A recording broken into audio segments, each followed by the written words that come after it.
Calculating the pH of a weak acid titrated with a strong base. So before you jump into any of these kind of questions, you have to know one thing.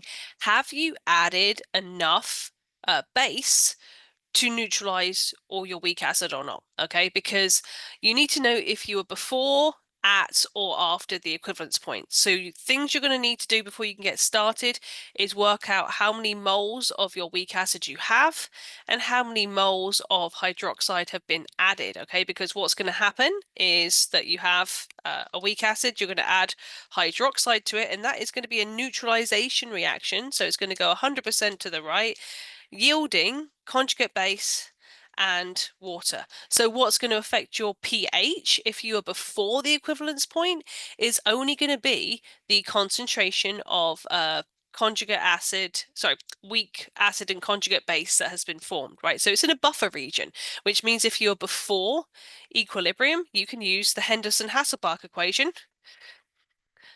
in order to calculate the pH of your solution, okay? If you are at equivalence, well then if you are at the equivalence point, all the hydroxide that you've added has been neutralized. So then what you're going to have is this conjugate base, no acid remaining, so you're going to be looking at the hydrolysis of your conjugate base A minus, okay? So you're going to need an ice table for that, and you're going to need Kb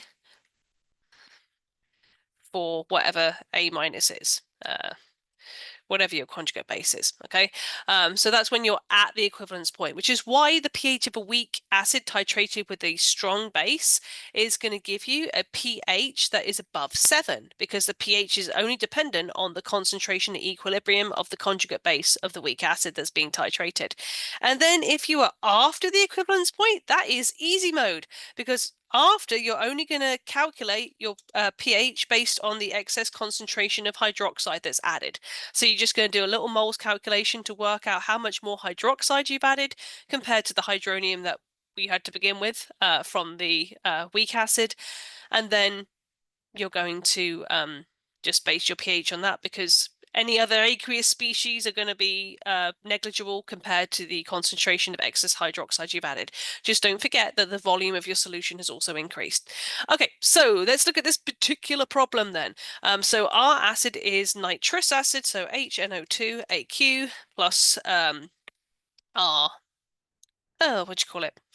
Hydroxide is going to neutralize.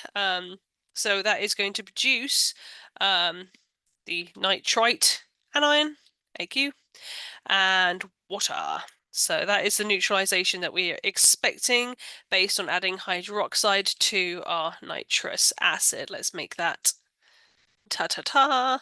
like so. So that's a one-way arrow like that. So that's what we're expecting as we're adding hydroxide. We just need to calculate how many moles of HNO2 we have to start with, so we know how much has got to get neutralized. So we're just going to first of all work out volume of hydroxide to get to the equivalence point. Can I spell equivalence? Yes, I can. So first of all, we got to work out our number of moles of weak acid that we have. So my moles of nitrous acid are going to come from the concentration of the nitrous acid. So it's the 0.6000 molarity. I'm going to write out as moles per liter. Okay, and the volume we have of nitrous acid is the 119.2 milliliters, and we've got to convert milliliters into liters. So 1 milliliter is 10 to the power of minus 3 liters. Last time I checked, anyway. It's still good. All right, so we've converted to my number of moles of HNO2. You know what? I'm going to be real specific here. Cha-ching. There we go. All right, so we converted to moles of HNO2. And if I stick that in my calculator, I get 0.00 No, just 10. I can't read my own writing. 7152 moles of HNO2. So that is what has got to get neutralized to get to the equivalence point. So now we need to work out how much of our base we've actually added. So just as an FYI, we're adding potassium hydroxide. Potassium hydroxide will completely dissociate in aqueous solution to the K+ ion, which is neutral. It's a spectator ion, and the hydroxide ion, and that is what is the basic part, right? So it's only the concentration of hydroxide we're caring about. So for every 1 mole of potassium hydroxide, that's supposed to say mole, we yield exactly 1 mole of hydroxide ion. So do be careful with stoichiometry, right? If you don't have a 1-to-1 ratio between cation and hydroxide, right? Which means the concentration of hydroxide ions is going to be the same as the concentration of potassium hydroxide, which was 1 molar.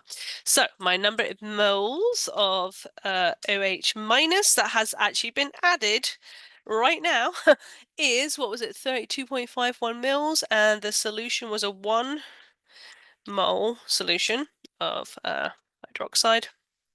No, that's not what I want. Per liter. Okay, and we have added, well, I say we, this mysterious chemist has added 32.51 milliliters. So let's convert milliliters into liters, like so. All right, so milliliters, liters, moles of hydroxide added, that comes out to be 0.03251 moles of hydroxide. So we are before the equivalence point. Okay, so that is useful to know because that is how we're going to now tackle this problem. Okay, so we have essentially a buffer solution.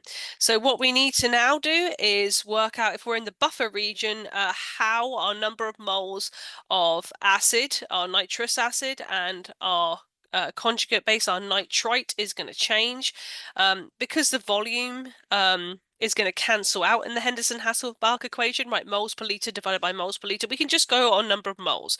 So I'm looking at the number of moles of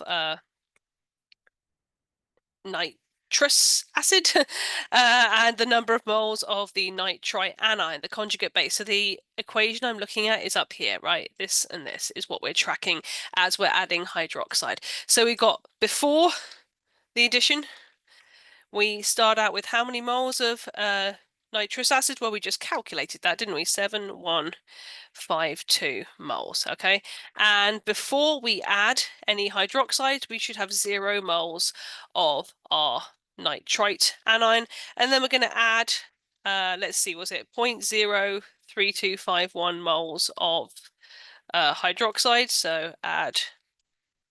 So the amount that our moles of nitrous acid is going to change by is going to be minus 0.03251, okay?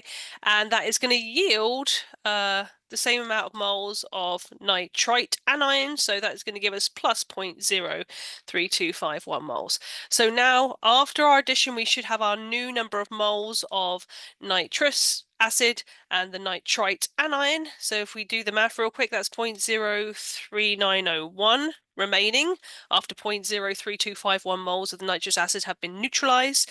And then we have gained 0.03251 moles of the nitrite anion. We were given pKa, so now we can just substitute into the Henderson-Hasselbalch equation. pH equals pKa plus log of the concentration of the base over the concentration of the acid. And we don't need to calculate those concentrations because they're both within the same volume.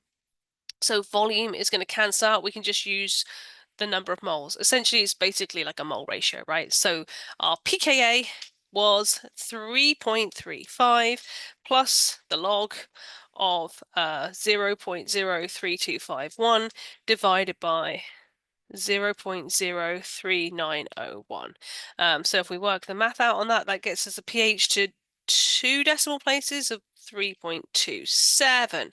So things that you check, you can only use the Henderson-Hasselbalch equation if x is small.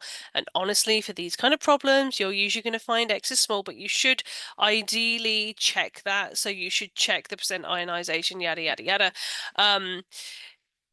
Another thing to look at is we should have an acidic pH because we're titrating a weak acid with a strong base and we are before the equivalence point, so that pH should still be an acidic pH.